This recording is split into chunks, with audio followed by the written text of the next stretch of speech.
Welcome. I'm David Levi Strauss, chair of the MFA program in art criticism and writing here at the School of Visual Arts. Tonight we're very pleased to have Cynthia Carr Lynne Tillman here to discuss Cynthia's new book, Fire in the Belly, Life and Times of David Wojnarowicz. Lynne has said that this book is a richly researched, thorough investigation of David Wojnarowicz's life and times.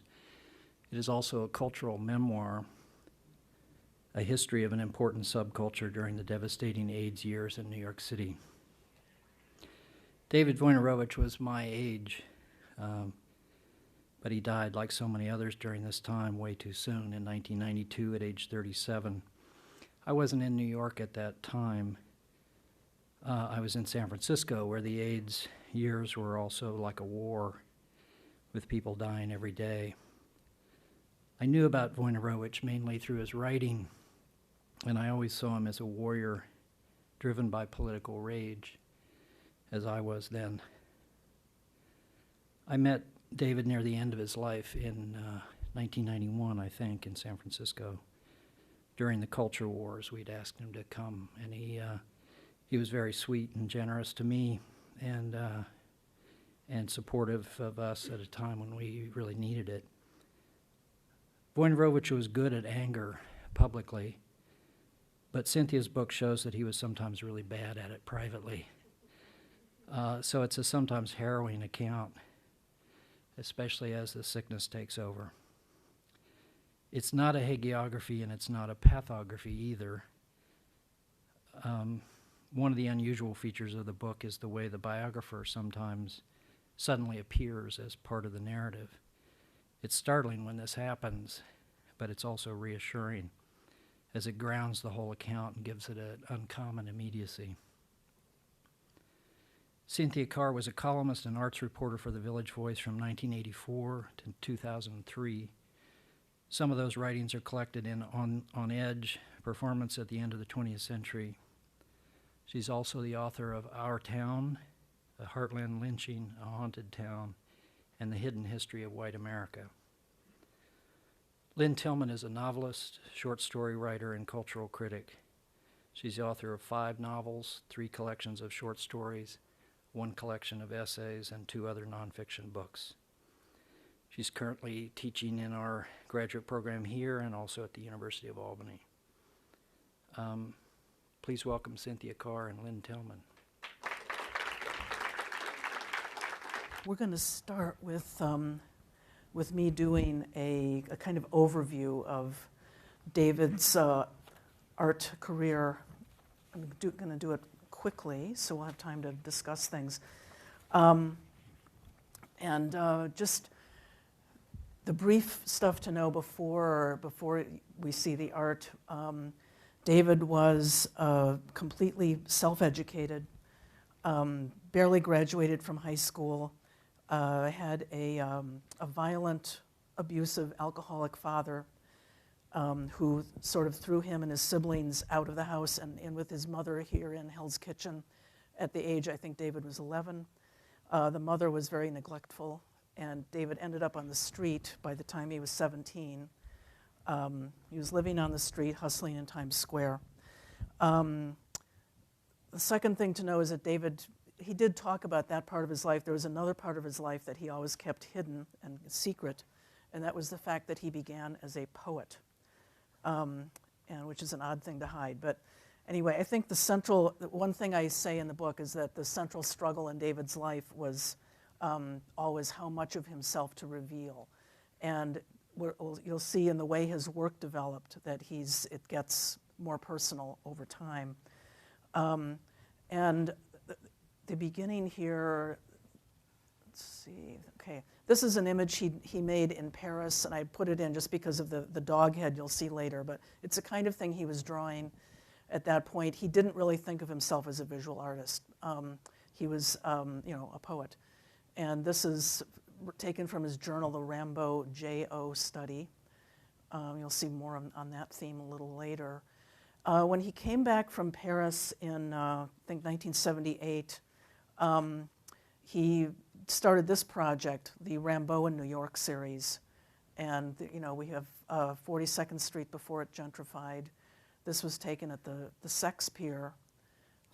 This one is under, I think, the Manhattan Bridge. Here's another Rambo J.O. study. Rambo shooting up. Rambo at Coney Island. And another early piece that he made was this one, the untitled, Genet. And so all this early work is really, it's photography, it's collage, and it's about his literary heroes. He started doing stencils, like this was one of his best known ones, when he was in a band called Three Teens Kill Four, and they needed, they would wheat paste the flyers. That was the early version of Facebook. You did wheat paste every day out on the street. And people would always tear down the flyers, so he started stenciling where their gigs were going to be, and he started making these stencils. This is an early stencil. It's all stencils, and you see the dog head there on the right, again, with the photograph that's pasted in, but otherwise it's military. It's the burning house, a man holding his arm up as if warding off a blow. And so that's what he was doing early on. His life really changed, and David would agree with this, when he met the photographer Peter Hujar at the end of 1980. David would have been 26. This is an example of Peter's work. You've probably seen this image, Candy Darling on her deathbed. The photograph on the cover of this book is also a Hujar. Another one that's very well known is the Susan Sontag line back with, on a bed that appeared quite often after when she died. It was Peter who said to David, "You have to become a visual artist." And also Peter had a friend named Ed Baynard, a painter, who was curating a show at a Soho gallery, and one day said to Peter, "Well, I wonder who does those stencils of burning houses." And Peter said, "Well, I know." And so, of course, David ended up in that show, but he did this picture of Peter Hujar, and then he made this from a stencil. And it was this is the piece that was in that first show, and again it shows the military imagery and things about war. And because this version of David's career, I want to emphasize the importance of Peter Hujar in his life. So I'm showing all these other images that were made right after that. David got a solo show at Millikan, and he was making all these various pieces with the Hujar stencil. This one is maybe like the most important one probably. That's called Hujar Dreaming. And Saint Sebastian and Mishima. Let me look at that, the exact title. Yukio Mishima, Saint Sebastian. It's from 1982.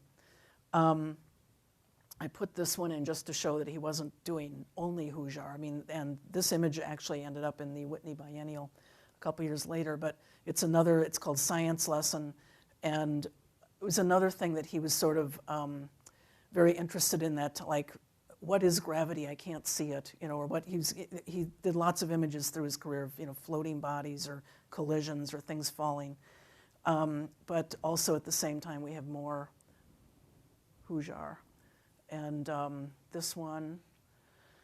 And then this was his first gallery, Civilian Warfare, back in the East Village. And I put this in just because he volunteered to make a sign for the gallery. But as you can see up on top, it doesn't say Civilian Warfare. It's 3 images of Peter Hujar. So that was the sign, and they were happy with it. David, after, when Peter told him, "You have to become a visual artist," I really think that he was using stencils so much because he didn't have faith in his ability to draw. I'm not sure he ever learned properly how to stretch a canvas. He would paint on masonite. So he started painting at the pier, and this is a Hujar photo of some of David's early work there at the pier. Way at the back, there's another version of that that's very much like that Rambo piece that was in his journal. and the head next to it, that's very early David. And while he was there, he worked a lot with a painter named Luis Frangella, who I think taught him a lot. And he apparently made this piece just to prove to Luis that he could draw something big, and get it in the right perspective and all that, because Luis was very good at that and a very fluid style, and I think taught David something about how to paint. This is another Hujar photo of David's piece there. I love this piece, and there's a color version of it in my book. It's a kind of deconstructed cartoon. And of course, when they tore the pier down, all of this work was destroyed because it was painted directly on the wall. Also at that time, there's a few other Hujar images that he was doing. The first show that he had at Civilian Warfare was all done on found objects, like supermarket posters. And again, there's a kind of undercurrent of themes of violence, like with the cowboy here, and then this one of the monster. There were others. Then he also painted on garbage can lids and driftwood at that point, and that was in the first show. And he's starting to, and then there's this piece in the next show. The first show was in, I think, was 83, and 83. And then this one is from his show in 1984. And to me, this is a really pivotal piece. It's called Fuck You, Faggot Fucker. And it's based on, it's the first time that he's starting to get more personal. I mean, before this, there's military images, war, cowboys. I mean, none of that is from his own life. Here, if you look between the bottom two photos, you'll see the piece of graffiti. I'm sorry this isn't a better resolution image here, but that's the piece of graffiti he found on a paper on the street that says, "Fuck you, faggot fucker," and has an obscene drawing on it. And so the entire painting is about reacting to that. And that's something that hit home for him. And he has the photographs, the three that are the same were taken at the Christodora building back when it was an abandoned building and not home to hedge fund managers. But it's he and his friend John Hall who are posing there naked in the Christodora, and then there's his friend Brian Butterick as Saint Sebastian. Also in that same show, he did these 23 heads, which have never been entirely documented, thanks to one of the charming aspects of the early East Village about documentation. Who cares? But he had he's starting to develop an iconography that there were 23 heads because there are 23 genes in a chromosome, and there's a kind of development through this series of the eyes changing color and the heads become increasingly distressed, bandaged, some of them slightly burnt, and then there was a 24th head in a doctor's bag on the floor with the 24th chromosome causes mongoloidism. And so that was on one wall of Civilian Warfare. This was a sculpture in there, and I just put it in because Hujar took the picture. It ran as an ad in Art Forum. And this was also in that show, and it's the last time that he used the Hujar stencil in a piece. This is called Just a Little Bit of the Tin Drum Mentality. And the blurry thing there is a globe that was attached to that stick up there. Okay, now this is, by here we're at and this is 1984.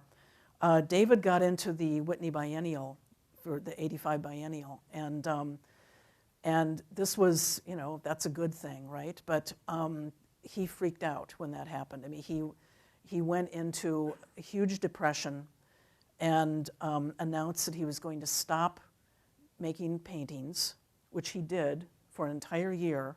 I mean, most people would get into the biennial and make some paintings and put them in a show, and then you can sell some work because you're a hot artist. But his reaction was he was upset with what had happened with the East Village and how it had turned into pretty much the same as the regular art world. But also what he told me, because when I interviewed him in 1990, he said that for the first time in his life he had money and all of his childhood issues began to surface. and he was just enraged. You know, he was in a rage and started making work about dead families. This was one. I'll read off the scenarios for all the work he did that year. They were just about all. They were all installations. No paintings only if they were included in the installation. One of them, not shown here, a burning child fleeing from a painting called Dad's Ship. David's father was a merchant seaman. So, and then parents eating their children. That's, here you see another part of this. There's a skeleton eating a baby. The one that's sitting down is drinking from a bottle of liquor. Okay, another one is parents being murdered by their children. That was both an installation and a film. Then a burning child fleeing the apocalypse. And he also began work on a film about a murdering satanic teen. A fifth installation in a show that raised money for a child victims fund featured a kid being hunted down like an animal. So it was this year of rage. And also he had fights with really all of his close friends. And just about destroyed, you know, not only didn't help his career, but he was destroying his relationships with people who, in a way, were like family, including Hujar. Even though they didn't have a face-to-face fight, David just left town and didn't tell Peter he was leaving. But, you know, they sort of, when David came back at the end of the year, they were in touch again. And I think, you know, one thing that mattered at the end of that year, like January 1st, literally, David met a guy named Tom Raufenbart. They became lovers. They were together till the end of David's life. And I don't know if that was what did it, but for some reason he started to calm down. And then he goes back to painting, but his work is completely changed. This is one called Crash, The Birth of Language, The Invention of Lies. And, you know, all this detail, I want to just read 2 sentences, that's all. The train, in his cosmology, symbolized the acceleration of time, choosing that over like airplanes because the trains were the instrument of westward expansion and had destroyed a culture. If you look there in the wheels, there's a Kachina, Pueblo. Okay, though he hadn't articulated it in 1986, he had found the subject matter that would preoccupy him for the rest of his life. Broadly speaking, this was what he called the wall of illusion surrounding society and its structures. False history, false spirituality, government control. His shorthand for it was the pre-invented world. And this was in a show which he called the History Paintings. That was when he was at Gracie Mansion Gallery. The whole show sold out. And he again announced to Gracie, as soon as it all sold out, I'm going to stop painting. That was, so at the end of the year, he went to Mexico with his friend Tommy Turner for Day of the Dead. And this image you may have seen before. This is what got David in trouble in 2010 when he was part of the show at the Smithsonian, the gay show, Hide Seek. This was, again, I'll read 2 sentences because this is not about sacrilege or about AIDS. David said the ants were he used ants to represent humans. He said they're the only insects to keep pets, use tools, make war, and capture slaves.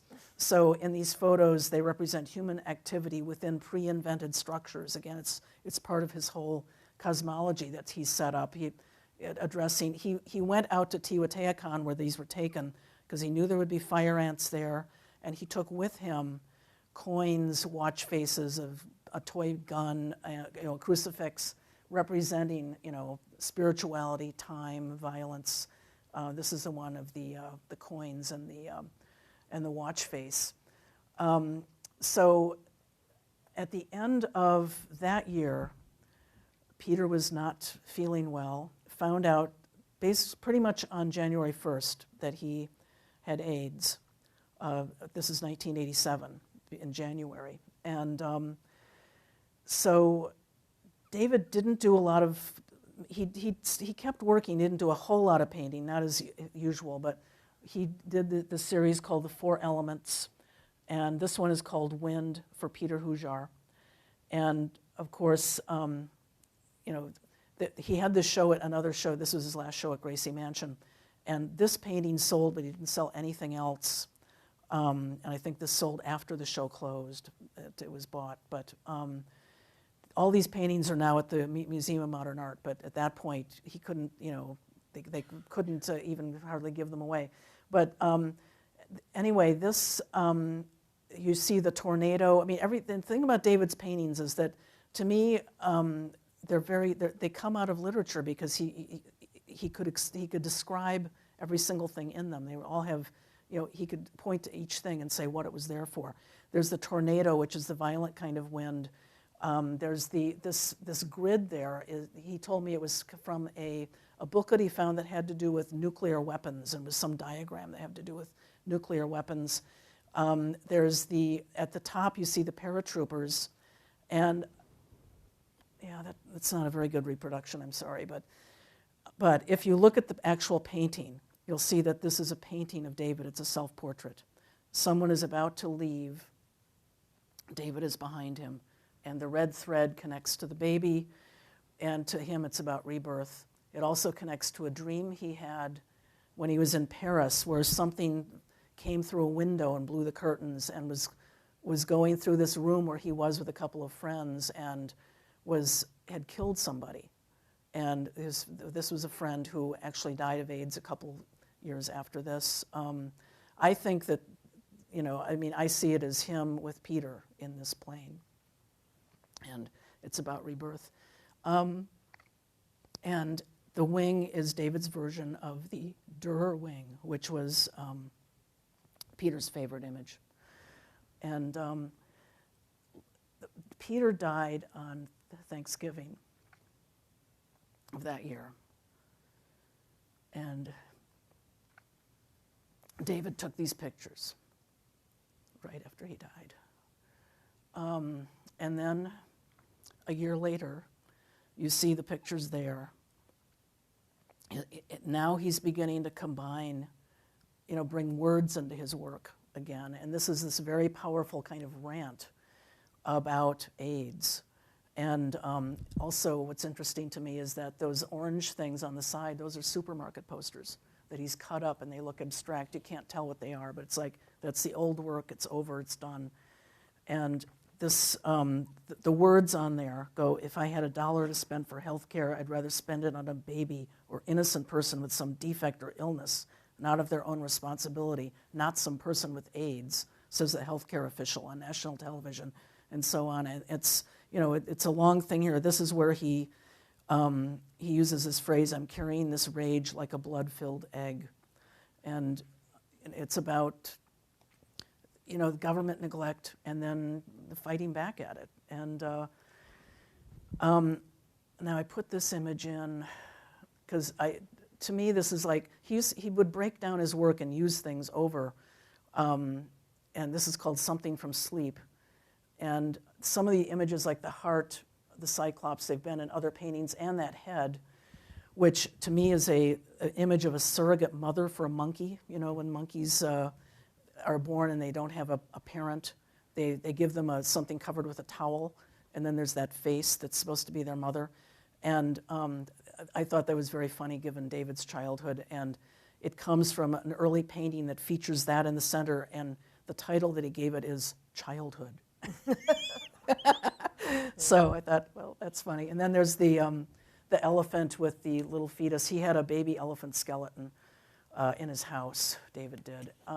This is called the biography of Peter Hujar, and has some of his familiar iconography. The only picture that's not connected to the red lines is Peter, and actually the first photo of Peter that he ever took before he did the one that was used in the stencil. This was taken at Peter's loft. Okay, these are the sex series, and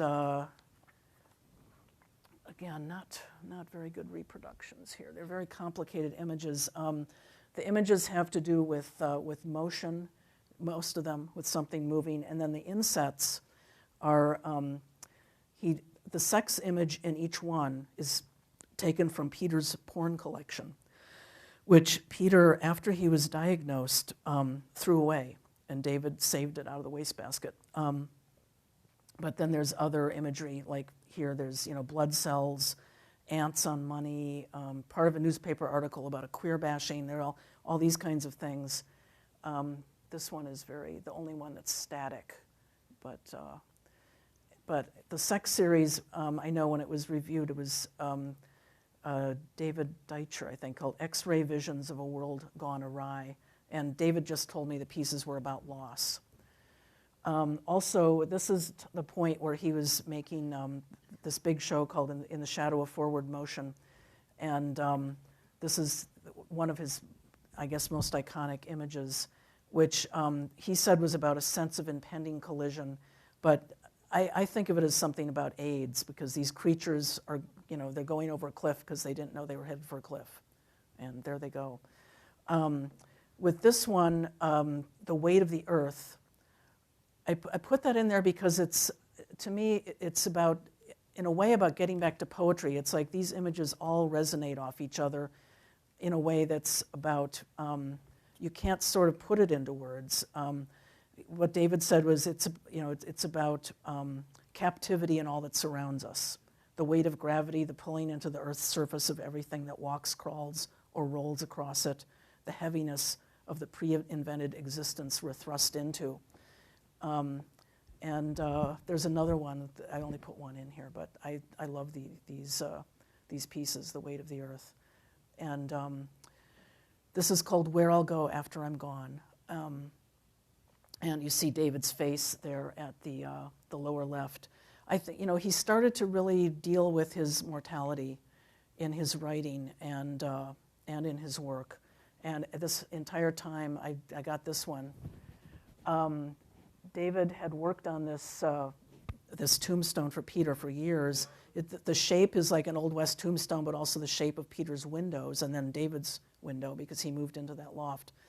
And I know when I talked to him a couple of years after Peter died, it still wasn't right. And he was complaining, they only know how to do letters and numbers. They can't get the wing right. So he kept rejecting it because the wing wasn't right, but then it finally was. Now this is the point that we'll discuss later, right? At this point in time is where David gets enmeshed in the culture war, but we'll discuss that later, I think. So this is a painting from his last show. It's called I Feel a Vague Nausea. And again, he's starting to combine his words and images. And I put this in as a close-up just to show how the images look. They're kind of hard to read, and he did that on purpose so that people would be forced to really look. So, And then this was also in that last show. When I put my hands on your body, and I thought that I'll read just a couple of lines in honor of Valentine's Day. If I could attach our blood vessels so we could become each other, I would. If I could attach our blood vessels in order to anchor you to the earth, to this present time, to me, I would. And I'll leave that there.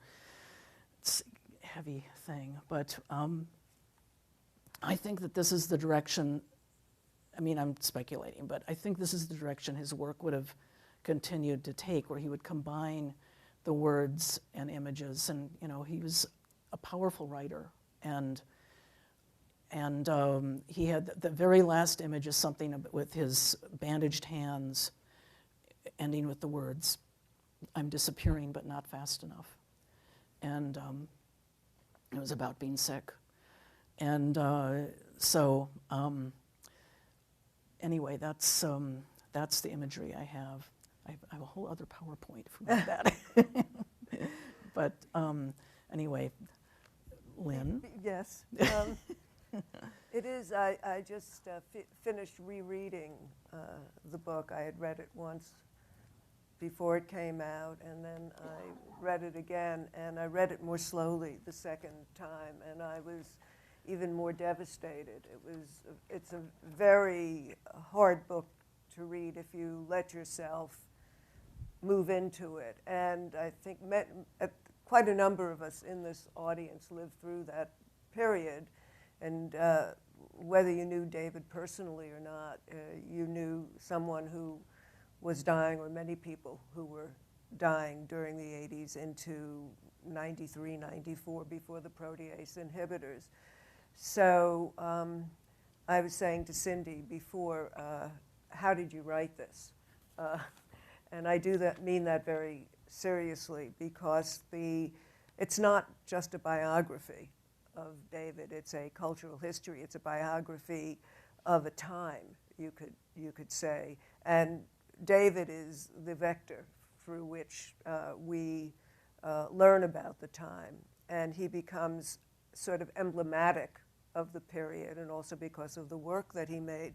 But I wanted to get to, at what point did you realize that you had to write this as a cultural history? I mean, did you go into it thinking, I'm going to write a biography of David, and I know it has to be a cultural history, because there are three main threads or themes, which is David's life, David's art, which then veers into the culture wars, and the AIDS epidemic.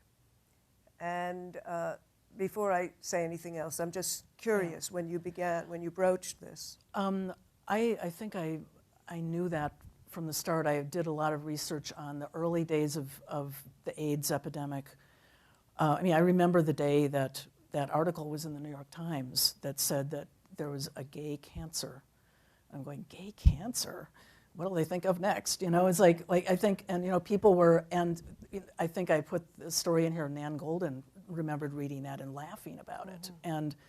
But I wanted to make it clear how little people knew about the reality of this disease, and how shocking it was, and you know that we went through years without even knowing if it was contagious. You know, while it was spreading like crazy, but I wanted to make sure that I had all the facts about that, and so I wanted that to be woven into it, so that you could see like the early deaths, say in the East Village scene, that was like Klaus Nomi, and the reaction to it of how people could hardly stand to say what had killed him. Even in publications like the East Village Eye, they wouldn't use the word AIDS, and then, you know, Nicholas Moufarage when he died, and how people were devastated by that, and could tell me where they were when they heard it, even if they hadn't known him personally. It was like so shocking to people that he had died, and then, you know, this thing starts to snowball, and I remember how there was some work being done by some scholars on syphilis. It was sort of different from kind of looking into the history of syphilis and tuberculosis, because these were both diseases that could be rampant, and tuberculosis and syphilis and so on, quite contagious. And yet the way in which they were received into the cultures was very different from the way AIDS, or what was then the gay cancer, or GRID, and then AIDS was received. It was very, very different, and one can only assume that it was because the first people who got it or showed signs of it were gay men. yeah, Which was different from when syphilis and tuberculosis would hit all elements in a population. yeah. It's why, I mean, I document things in here like the conservatives in Congress being against AIDS education and saying, we are not going to tell homosexuals how to have sex, you know, and people like Jesse Helms making sure that, you know, there wouldn't be a single dollar going to AIDS education or AIDS research or anything to do with it, and Ronald Reagan not saying the word AIDS, and all of that was going on. It was all being ignored, and you know, things. I mean, it cost people their lives. It literally cost people their lives, and changed the world for the worse. You know, so I wanted all of that to be clear, as I worked on this. Formally, in terms of how it's written, and Levi mentioned this, you bring in yourself. It's done very rarely, and when it's done, it has a very curious effect, which is I've never read a biography or a cultural history, well, maybe a cultural history, that has seemed both to include a more objective reading of the time, to the extent one can be objective, but also the sense that the person writing it experienced some of it and was there observing and witnessing. And it has you realize you're reading living history, and that you lived along with it if you did, and if you survived, and that the person who was recalling this and reporting this had lived through it. And that's very different from the way most histories or biographies are written. And it has a very interesting and different impact because of that. When did you decide that you could bring yourself in the first person? Well, I knew that I was going to have to be there in the last chapter, because that's actually when I knew David the best, in the last maybe 8 months of his life. And I was one of the people who helped to, take care of him. And I was around then, and I knew that my observations had to be there. So I didn't want to just show up suddenly in the last chapter. I thought I had to. Also, I lived in the East Village. I was a witness to things like the drug scene. I mean, there were shooting galleries down the street from me. I felt like I had to be present as a witness for that. It was better that way. And all the coming and goings of the galleries and then the different clubs, 8BC, and so on. You reckon with those throughout. I think you said that you first met David in 1982. Right. I met him at the Art Forum office, where I was working as a paste-up person. Now, all of you young people won't know what that is, but you used to have to, when you did the magazine layout, you used to have to actually paste the type down on a page. And so I was that person, and working with David's good friend, Keith Davis, who was the art director. And David came in one night to borrow money from Keith. And I knew him then as the person who had done the stencils. I didn't really know anything else about him. He hadn't had a show at Civilian Warfare yet or anything like that. And he was very competitive with Keith Haring, wasn't he? With Keith Haring, yes. Yes, yeah. That's a kind of a funny side note in here, where he goes to Amsterdam with his dealers after he's in civilian warfare, and he starts drawing radiant babies on the napkins, and the bartender's going, "It's him," and they start giving him free drinks. So it's like, and David was saying, "Well, it's so easy to draw that. Anybody can draw that," But I think what really happened was that he wanted to be Keith's friend, and Keith was keeping him at a distance. So I'm just trying to remember when you first brought the eye in. Was it when you said when you met him? It probably is, and I think it's there in the introduction. I'm there in the introduction, and but probably when I met him was where I first introduced myself as a person there on the side, who's a witness. A lot of the times when you're reporting on something that David has said, it would have been in a conversation sometimes that you've had with him on the phone. Were you taking notes then? I did, because when I was at The Voice, he would call me at The Voice usually, and I had this habit I wrote down every person who called me and something about what they said and their phone number, just in case I had to call them back or wanted to remember what they had said and on what day. Is this because you were working as a journalist then? Yeah, and usually, it was more like business, but I started doing it when other people called me too, and I never used that stuff, except that then when I was writing this book, I had all of it, which I was so glad that I did, because it was details about what he was going through medically. And I would have never remembered it, never. It's so interesting that you did that. It's as if you're a kind of walking archive with your. No, I mean, did you have a sense of yourself as an archive? Not really. I know it sounds strange, but it's very interesting that you did. To me, record everything. looking back on it, almost seems like a compulsive thing that I just did when people would call me. I would write down different things about what they were saying. And I'm sure that a number of them would be absolutely horrified to know that. I still have all of those phone logs. I still have them all. They're in my storage space. Well, we're all going to be very nice to you from now on.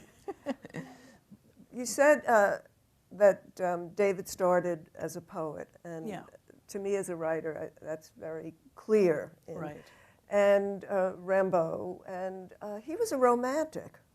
Yeah. David, Yes, yeah. very much a romantic. And so his response, for instance, I think, to the Whitney Biennial, to success, whatever his other psychological issues were also coming out of this notion of a sort of purity. Yes. That he had Very to much. maintain a purity, and any kind of contact with the commercial world would destroy him Yeah. also. And it's very much, say, the way of thinking that Peter Hujar had, more so even.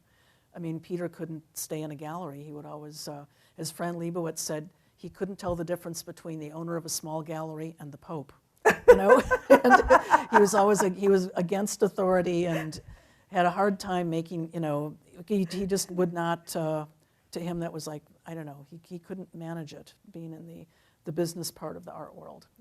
And David was very much like that. It was like he wanted. In fact, he hated it when people would. He almost hated it when people bought his work, because his attitude was he had this purity of intention in making the work, and someone who bought it had to have an equally pure intention in buying it. They had to understand it. There's a lot of Catholicism also. Well, in he that. was raised Catholic. Yeah, So, yeah. yeah. And I know that Sir told me, Sir Rodney Sir, was Gracie Mansion's partner at the gallery, said that when that history painting show went up, everything sold before David got there. He arrived and every painting had been sold, and the collectors had been fighting over which painting they would get. And Sir said, "I'm so glad that David wasn't here. I'm so glad he didn't see that, because he had a bad reaction anyway when he saw that everything was sold when he got there.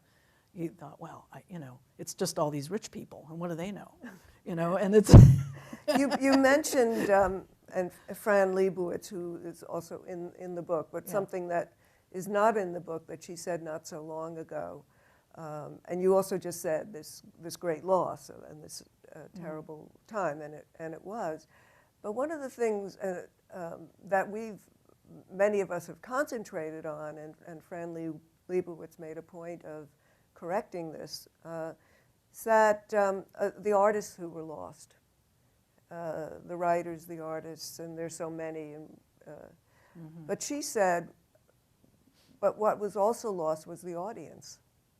There was an audience, and that was, to me, such a brilliant comment, because she went on to say, you could go to the ballet, and you would be around all these gay men, all of whom knew every step, and if anything was done incorrectly, you could feel the sort of frisson in the air, and that is a truth, that there was hundreds of thousands and thousands of people who disappeared, who died, Yes. who would have been there to appreciate and of course be part of the dialectic that goes on in art making and in writing, the conversation or the dialogue that could exist. Right, yes.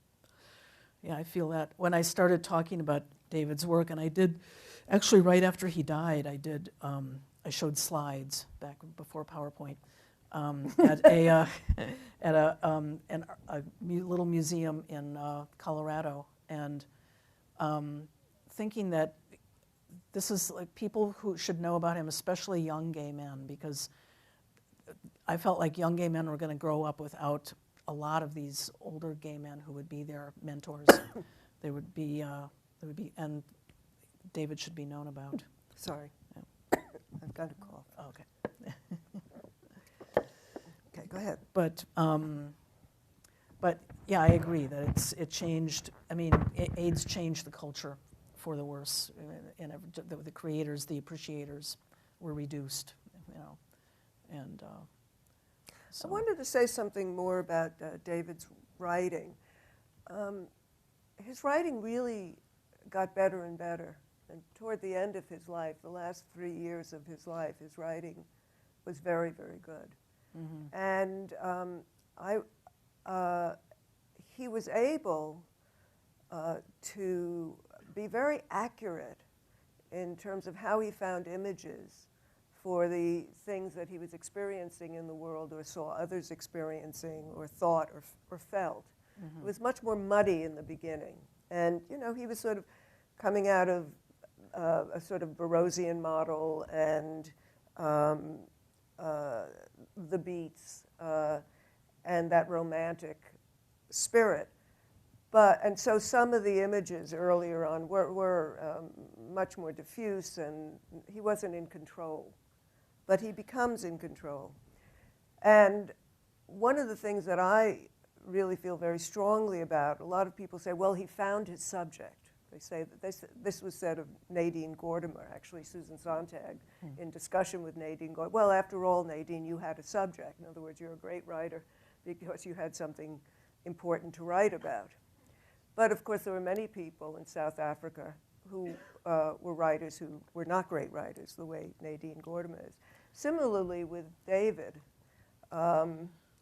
it's not that he suddenly had this subject, and it was so important that therefore he could do great writing. Mm-hmm. But that there was, from his own psychology, his own experience, knowledge, and so on, when he began to be part of this time with AIDS and the government and so on, he was able to use both his possibilities as a creative person and his pathologies. For instance, you could make a case for, AIDS becomes the crippling father. The father, when you're a child who is beating you or is in an alcoholic rage, somebody you can't control. Mm-hmm. I mean, that's a reductive thing to say, but what I mean to say is that he was able to marshal what was already going on with him. And we don't know what he would have written if there weren't AIDS around, but I think he would have been as good a writer, is what I'm saying, because he was really honing his gifts. And because it always bothers me when I hear people say, well, of course he had this subject. Loads of people had that subject and didn't write as well. One thing that I was able to observe in doing the research was that the early writing, which he then kept hidden, it was pretty much purple prose. When he took a class at the Poetry Project and was published in some small poetry magazines, and it wasn't very good poetry, I would say. And I think where he started to find his voice was when he moved to Paris, thinking that he could maybe live there the rest of his life, and that of course didn't work. But he was living with his boyfriend Jean-Pierre, who went off to work every day, and David stayed home and wrote every day. And you see his journals, which are at Fales Library. He worked so hard. He just wrote every day. And also what you see is that he didn't erase anything. He was just typing, write. And there's this flow that develops, and I feel like that's where he starts to find his voice. But of course, it did get better as he went on, and when he started working on his book, Close to the Knives, and knew that, I think there you start seeing it, and I felt like I was very lucky to. Through the writing, especially the journal writing, I felt like I had access to his inner life, which was so important to me. To really, he was able to dredge up. So he was deep, but he was able to dredge it up and articulate it, which, like you were saying, a lot of people can't. But I think we were saying some of that journal writing he did about his mortality. It's incredibly moving, and but not, maudlin. No, really. it's not, because he, in fact, when reading the last, I couldn't bring myself to finish this book again, and not because I didn't want to finish the book, but because I knew that at the end of the book, David would be dead, and so every page was getting me closer and closer to that. Yeah. But the journal entries and the way he's writing about what he's experiencing is just mind-bogglingly good as writing. It is fantastic, but it's so moving. I would not read it aloud here because some of us would start crying, including me. Yes. I mean, there's so much to discuss in your book, but the other important thing, I think, to bring up right here in this audience is the culture wars, and to talk about what that was, because many of you would not have been around during those culture wars or know what started it. It wasn't like the Archduke of being shot in the head exactly, in the start of the World War I. But there was a beginning to it. Do you want to talk a little bit about it?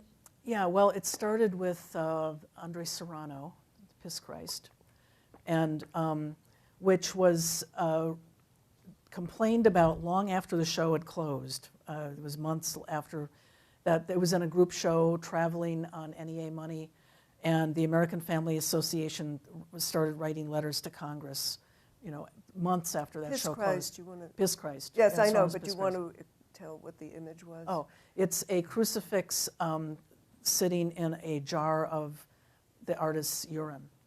It's actually very beautiful, and but that was the title was enough to get people riled up, and then along came Robert Mapplethorpe, and What year is this? 80? this is 1989, 89. and with Piss Christ, and then that was like it was a great thing for the right wingers in Congress to grab onto, because a lot of people out in America don't know about art, and they can be offended. And the AIDS epidemic was really by 87, 88, 89, really at its height. I mean, the death rate was astounding. Right.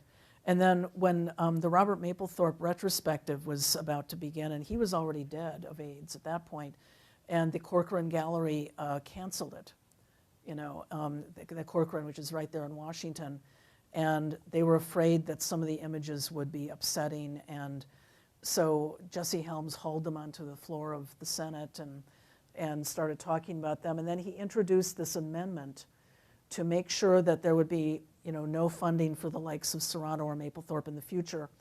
And this amendment actually passed for the 1990 Appropriations Bill, of course passed in 1989, saying that the NEA could not use federal money for anything that they thought, quote, obscene, quote, including but not limited to depictions of sadomasochism, homoeroticism, the sexual exploitation of children, or individuals engaged in sex acts which do not have serious literary, artistic, political, or scientific value. And that actually was the compromise language that Friends of the Endowment helped put together, because it's sort of, everything that we think of as art is going to have serious literary, artistic values, so they thought, okay, we're covered. But the art world didn't feel covered, and people were freaking out. And meanwhile, at Artist Space, they were working on this show that did have some NEA money. It was called Witnesses Against Our Vanishing, a very important show curated by Nan Golden about artists' responses to AIDS. And Nan asked David to write an essay for the catalog. So he wrote an essay which really was about mortality, including this line, which you may have heard of. When I was told that I'd contracted this virus, it didn't take me long to realize I'd contracted a diseased society as well. That's one of his more famous statements. And also, it contained this, directive: when I'm dead, throw my body on the steps of the White House. it was, very much about the fact that he knew he was going to die, and and he knew who was to blame for it, and he named some villains like Jesse Helms and William Dannemeyer, who had one of William Dannemeyer's statements was that people with AIDS emitted spores that caused birth defects.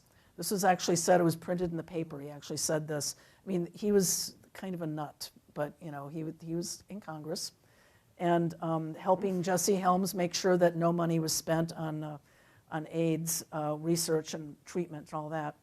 And then David also talked about Cardinal O'Connor, who was here, one of the local villains who was discussed often at ACT UP meetings because he would preach against condom use and was also on Ronald Reagan's AIDS advisory panel. And yes, you have to remember too that President Reagan never mentioned AIDS until nearly the end of his right. second term, maybe 87, 88, and then Right. and then the first Bush came in. So Yeah. you had until 92 when Clinton Right. came in. And O'Connor also prohibited there's a gay Catholic group called Dignity that they wanted to have a mass, hold a mass just for them, and he forbid them to have a mass in any church in the diocese. And when they protested this at St. Patrick's, just by standing up, they didn't say anything, they just stood up during the homily, he had them arrested. And they were barred from ever entering the cathedral again, all this, so he was another villain, and David wrote about him that he said, "This fat cannibal from the house of walking swastikas up on Fifth Avenue should lose his church-exempt status and pay taxes retroactively for the last couple of centuries." So, but things like that were, but just a couple of sentences, but they were A fat cannibal, rather. so Two different groups would have a problem with that. So yeah. Anyway, so this was in his essay, which he handed in. Nan Golden read it, thought it was great, and they sent it to the typesetter. And then Susan Wyatt, who was he was executive director, read it after it was typeset and thought, oh my God, And then she called the NEA to tell them that, I think we have a problem, and because there was NEA funding, and there were all these machinations about the Mapplethorpe Foundation was persuaded to give money that they could say, okay, that's the money that's paying for the catalog. There won't be any federal dollars that touch the catalog, and of course that upset David too. He thought they should fund the catalog, but he had to finally agree to assume financial responsibility for all losses, damages, and settlements resulting from his essay. He had to sign a paper that said that he would take on this financial burden. Because of libel issues. Because of libel issues or whatever. So he said, okay, and he signed it. It's interesting about Susan Wyatt because at the time many excoriated her and thought she shouldn't compromise and so on. But in a funny way, in reading the book, I realized she was quite prescient. She knew that NEA funding was going to be, it was going to really be, almost ended.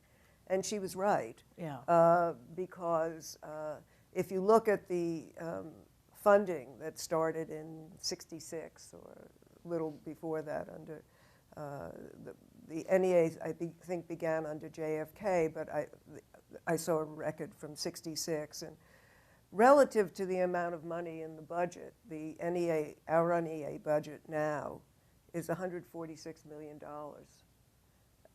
and that is so little.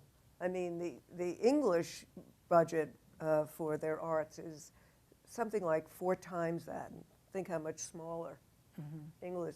And the NEH, the humanities, was not hurt by this.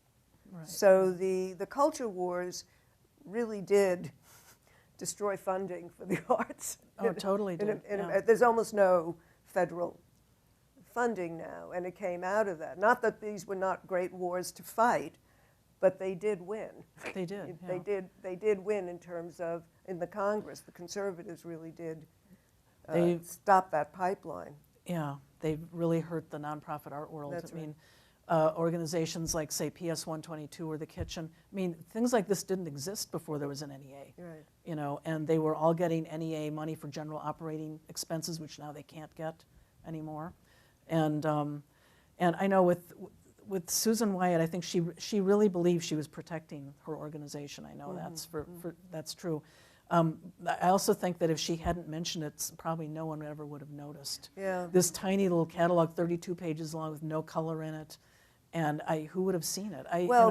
But you can imagine it was already a very fraught time. Yeah. Somebody from the New York Post would have yeah. stopped in on any show that was called Against that's Our true, yes. Vanishing. You know, I Right. mean, I don't think Yeah. there would have been a way that wouldn't. They had this. It was. I mean, one of the horrific parts of this. So you have this disease that's spreading, and no funding to really help it. But the distraction that comes from Congress is to have people focus on, you know, Piss Christ or this, and this is where the focus of the Congress is, rather than on trying to, you know, educate people. In fact, the idea is not to educate people. But at the same time, there's, I mean, one of the things that Cindy does in the book is she's going back and forth between talking about David's life and his art, but by the mid or early 80s, the AIDS epidemic is coming in, and she begins to crosshatch the book or the text with these different timelines and how they're meeting. And it's really well done, very, very difficult to do, and narratively you keep it all together. That's incredibly hard to have done, I think. And the you know, David's idea, and many people's idea then, was that it was the government's fault that this epidemic was happening at all, which was a little over the top. Because when I think about it now, I mean, it was the government's fault that they weren't trying to help, except for the National Institutes of Health and Anthony Fauci, right? Yeah. Because there was somebody there, fortunately, and pushed along by ACT UP, Yes. right? That who met with ACT UP, and he really, as well as the people in France, they were trying to find a cure for AIDS, but there wasn't help from the government. But then again, it wasn't a government plot that the AIDS virus spread. So I think that the anger at the government is one thing, and the anger at the virus is another, at least in my. Because when you think about it, which we are, Right. 1994, they're protease inhibitors. So that's kind of 14 years after we're seeing it happen, although it was happening before, but let's say 1980, the early cases. Well, in 14 years, you then have protease inhibitors, which changes the course of AIDS. If you see that, there's a film out called How to Survive a Plague. I think the most shocking thing in the film was that the protease inhibitors actually had been found like by 89. Really? And they just weren't able to test them and do stuff. I mean, there wasn't any funding to do it. So in a way it was, and there are all kinds of things about how that, you know, ACT UP came up with how they spent more money on Legionnaire's disease than they did on AIDS, and these things are all true. And I don't know of another disease where the people who are sick have to go out in the street and yell and scream to try to get some attention or, you know, research done. Well, but, you know. I think you could find some, actually. But I mean, it's interesting that breast cancer, that it learned, I mean, people in that movement trying to get a cure for it, the ACT UP people and what those strategies were really came to be used by other, like the breast cancer people, which was not exactly on anybody's top priority, to find a cure for breast cancer. I wanted to make one thing clear. I'm not saying that breast cancer is the same as AIDS because it's not an infectious disease. So. I was just going to show an image that David made about, this was a thing that he often would do, and that this is the New York Post editorial calling The Witnesses Against Our Vanishing show an offensive art exhibit, although this is before the thing opened. I mean, it's to me, there's a kind of humor in this too that I like. But you know, the Post did an editorial against the exhibit before the show opened, before they'd even seen it. And I mean, you saw the show, I'm sure. I was there at the opening. Yeah, I mean, it wasn't filled with obscene work by any means, No. by any means. So, and you know, it's disgusting. The response to it, very enraging. But anyway, I'm sorry to interrupt. No, I was just thinking if there was, just thinking about the culture wars, and now it's when you bring that term up, the culture wars. You know, it's almost like talking about the 100 Years' War or something, because it's a reference to something that now is historical. It's ongoing, like the 100 Years' Wars, but in a very different. A different way. Yeah. I mean, the lack of funding continues. Right, and I know that I covered this when I was at The Voice. I covered the culture war extensively, and I know that, you know, all the artists who were targeted ended up losing gigs and being, you know, very badly affected by it. That they couldn't. But you know, it's interesting to think about how the right wing advanced, how this country became more right wing. Over the years, and I'm just thinking now, speculating about how that people like Helms and so on used art as a way, that kind of war, to make greater divisions and to polarize people, and in that way, it was a very smart and disturbing and vicious strategy, but I think it did push. It was, you know, helping to push the country more to the right. I mean, I think it's true. Yeah, and I always felt like the art world response reminded me of the Democratic Party responding to the Republicans, and you know, because they wouldn't fight back or they wouldn't say that's a lie, or you know. But that was very frustrating. You know, the thing happened with this and the Artist Space exhibit just as David was about to go out to have his retrospective. I mean, the show at Artist Space closed like a week later. His show opened out in Normal, Illinois, of all places. Oh yes, and talk about the response. Well, that's where David had his retrospective, Normal, Illinois. And I think that he was a little concerned about going out there to the heartland, and after he had become notorious. And he wrote this letter to the dean of the art school out there that I thought was very moving, where he talked about, have you ever had this experience of having your civil rights taken away? Or he felt like he was being targeted as a gay man. And he's just to say, you know, this same essay is going to be in my catalog for the retrospective, and I really want it to be in there. And the response in Normal was, no problem, you know, and they just sort of said, okay, yeah. This was Barry Blinderman was the curator, Yeah. and what Cindy documents is that the response was the opposite of what David expected, that he was really welcomed by that community and engaged with the community. Yeah, they really, they jammed that museum on his opening night, and he gave a speech. And they loved it. And the next morning, he went to get his usual Egg McMuffin at McDonald's, drove in and said, you know, gave his order, and then came around to the other side to pick up the bag, and a voice came out saying, "Great speech." You know, and so that was Normal, Illinois. And in fact, he felt so at home there that when he made his last show, that like the flower paintings, he painted the flower paintings out there.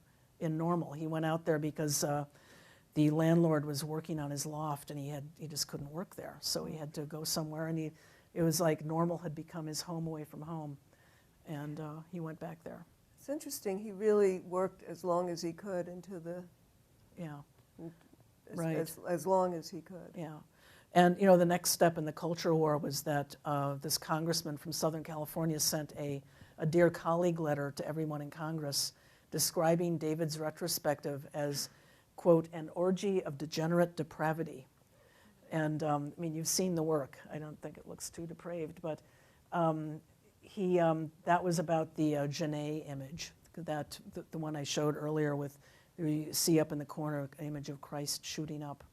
And that got taken out and used on a number of flyers to raise money for the American Family Association. And then they did a whole flyer.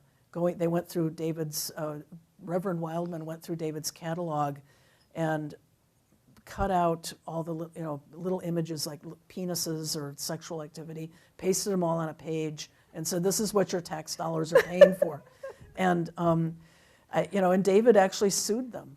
He went to court with them. And I in looking back on it, I feel like he spent last precious months of his life fighting these people. And I remember Fran Lebowitz, for one, telling me that she used to call him up and say, stop, don't do, you can't reach them, stop, don't pay any attention to them. But he felt like he had to do this, that he was going to fight them.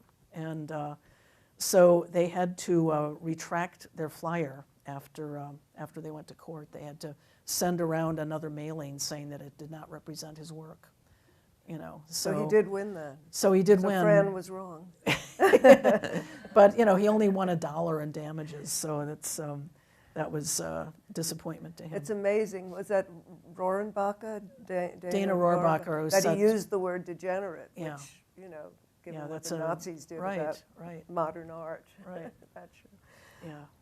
So, is there anything before we open it up to the audience? I think that's it. I don't know if I could show this.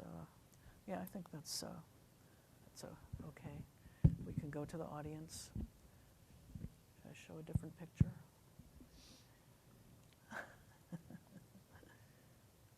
But yeah, if anybody has a question or a comment, I guess we can.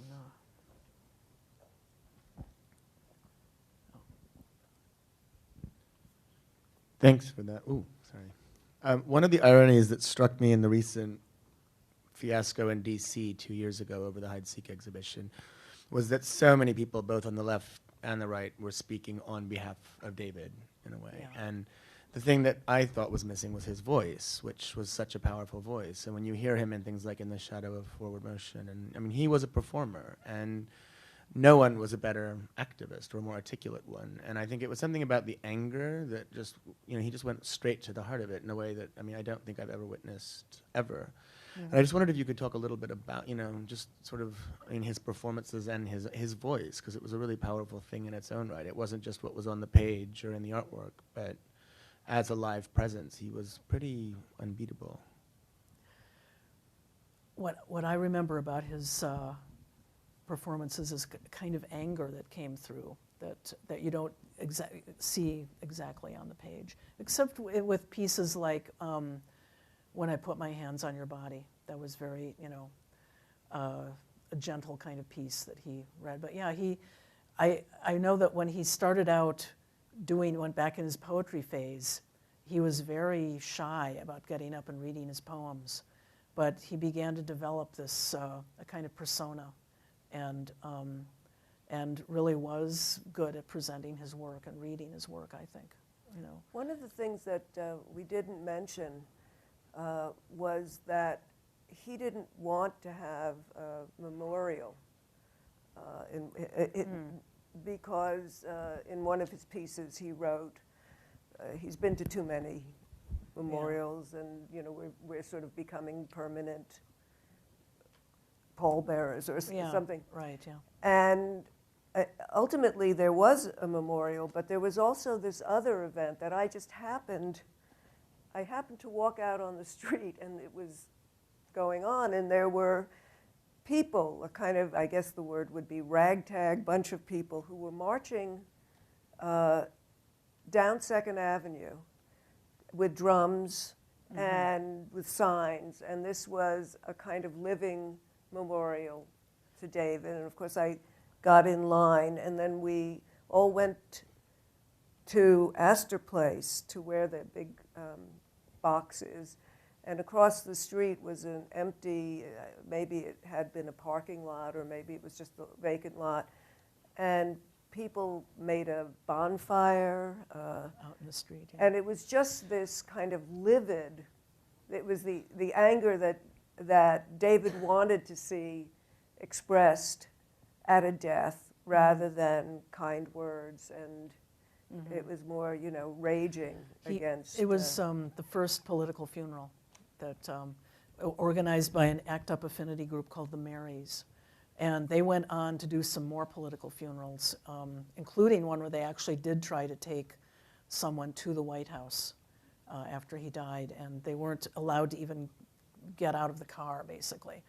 But they're an amazing group of people, and they were the ones who came to David's boyfriend, Tom, and asked if they could do this thing, because they had all been reading Close to the Knives, where David talked about this, about how that's what he thought would be, and they said, of course, in David's words, it was drive to Washington 100 miles an hour and, go right through the gates and go up to the front door of the White House and throw my body up there on the steps, and and that was the David approach. But the Marys in their group said, well, that sounds just about right. And they did try. One of the moving stories, I only have little bits about it in the epilogue, but they actually took somebody up from Judson Church, the open coffin, because everybody in the group committed that they would do this. If they died, they would have a political funeral. And so when one of them did die, they marched up 6th Avenue from Judson Church up to Republican headquarters in the rain. And they said the police didn't stop them. I mean, they had this, an open coffin with the guy lying there. He said that, in fact, and they didn't have a permit even. They just marched right up 6th Avenue. And how many of them?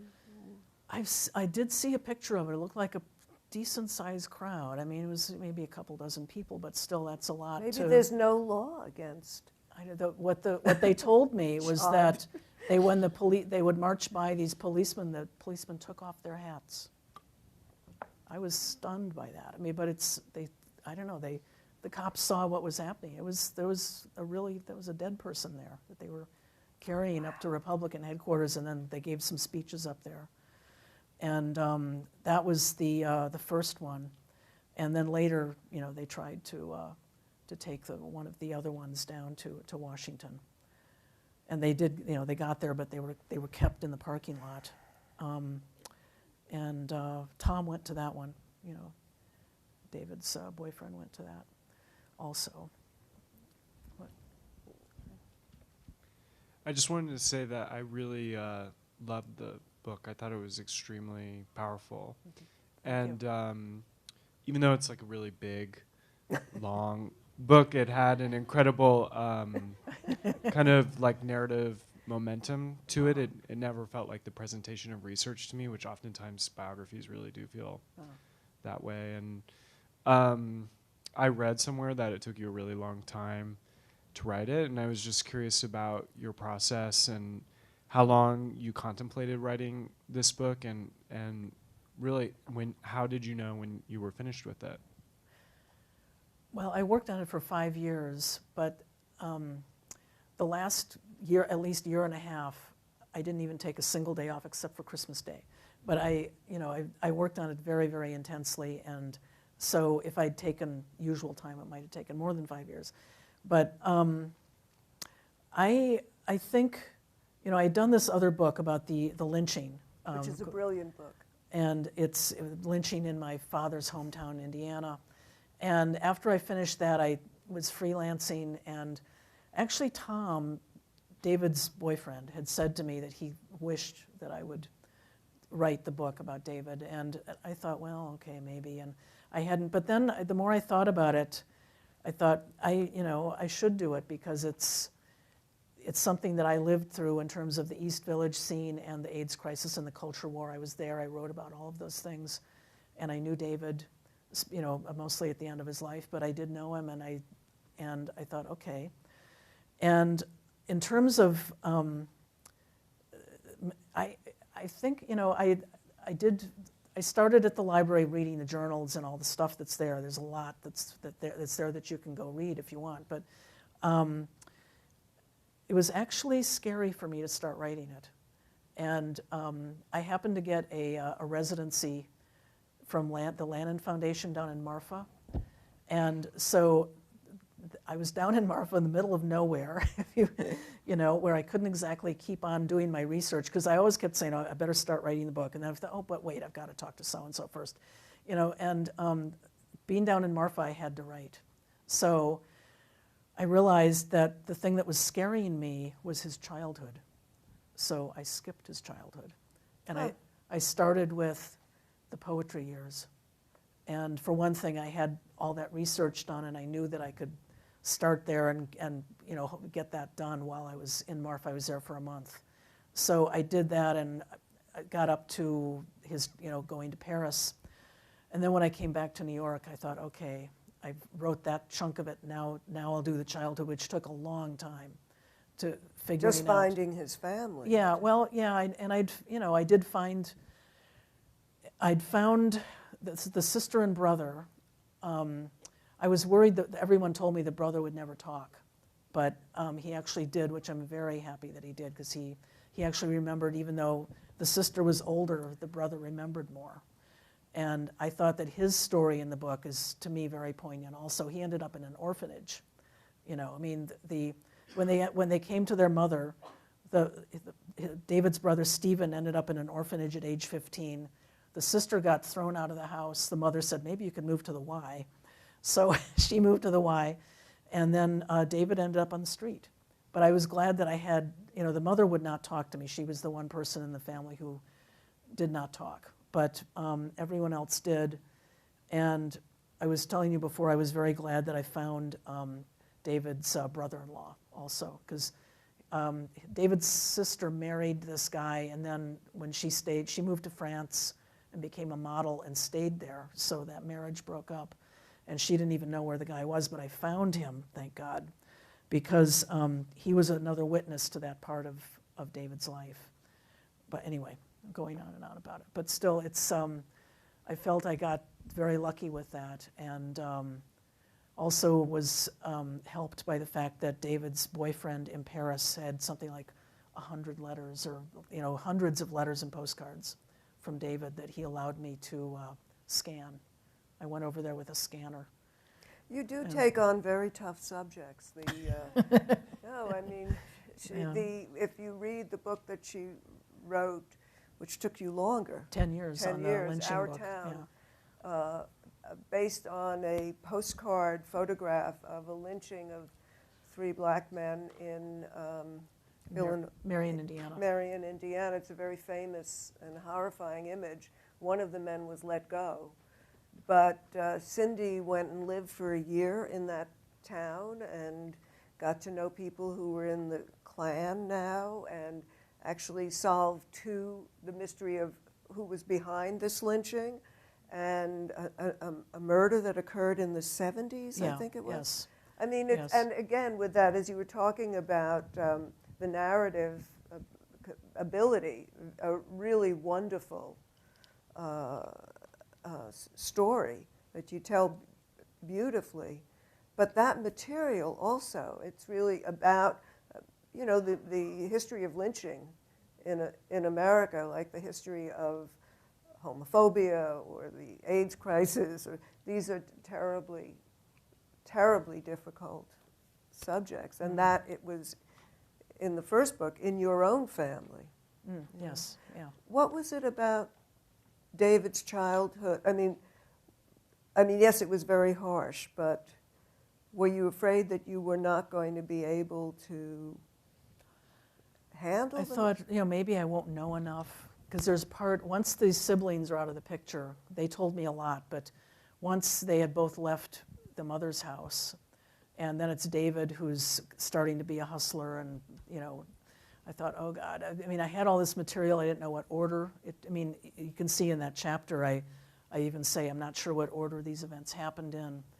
And yeah, it was just, I don't know, it was just scary to contemplate it for some reason for me. That was the hardest part in some ways, because I worried a lot about making it accurate, you know. And, but anyway, so I skipped it. And went back to it. Yeah, at first. I thought, okay, I can't start there. I'll go on to an easier part. And I think all writers should you know, remember that. You don't have to start. You can start on an easy part. And then come back to the hard part. But anyway, yeah. I don't think I need a mic. I had a question about, I think it's interesting that you started with the poetry aspect because it was a pretty substantial part of the book. Yeah, and it stood out. And it stands out more when you acknowledge that he kind of kept that part hidden. It also seemed to be a big part of his coming out process. Right. And I'm wondering, you know, in the time you spent with him at the end, how his approach and how much changed in terms of his attitude towards his earlier poetry stages and how you experienced that. His attitude at the end towards the poetry? You said it was part of him that he kept private. Yeah. He, you know, even in the massive amount of material that went over to Fales' library, including, you know, wads of ATM slips and envelopes with footprints on them and, you know, all kinds of stuff like that, that none of those poetry magazines are in there, except one copy of the magazine he actually edited with a friend. There's one copy of that, but everything else I got from his siblings. He had been proud of it when he did it, and he gave copies of it to his stepbrother. His sister in Paris had some. You know, I managed to get copies of all of it. I found some of the friends who knew him then who gave me copies of other ones. And, but nobody who knew him, for example, his boyfriend Tom, did not know that he had ever done any of this stuff. He had no idea that he had ever edited a poetry magazine. And I feel it, and also it's true, he was coming out at that time. And later it was very, you know, talked about how it had felt so good to come out that then he felt, you know, he was like himself finally. But when he actually did, it was, I know from what his friends told me that was a hard process for him to come out to each friend and tell them, you know, I'm gay, and expecting that they'll reject him. He did go through, you know, that was what really happened. Just a quick follow-up. Yeah. Did he consider, you know, for example, the piece in the back of the book and in the front of the book cover poetry? I mean, it was part of his artwork, but it's very much reads to me like poetry in some ways. The piece on the front. And Oh, the end papers. Oh, I don't. Well, yeah, maybe it's a prose poem or something like that. But I think that he went back to it. He wouldn't call it poetry at the end of his life. But I think it's the poetry does inform the way he was able to write, and imagery he was able to come up with, and you know, it's. But it does read differently from what he was doing when he was, you know, in the 70s. So. This is the how the end papers of the book, they did it with this, which is one of the first pieces of his, I think, that I looked at. But I remember coming upon that and reading it and, you know, starting to cry. Mm-hmm. So. Yeah. Also, do you think, did people know, I didn't know this at the time, but did people now know that the famous slogan, silence equals death, that was actually a retort to Reagan because he would not say the word AIDS? I'm not sure how well that's known, but I think that is where it started. Yeah. Yeah. Yeah. I mean, that phrase actually was invented before ACT UP was together. Was an earlier collective of activists. I read somewhere about the history of that. But yeah, it's very much about Reagan. So, yeah. Okay. Sure. Okay. Thank you very much. Okay. Thank you.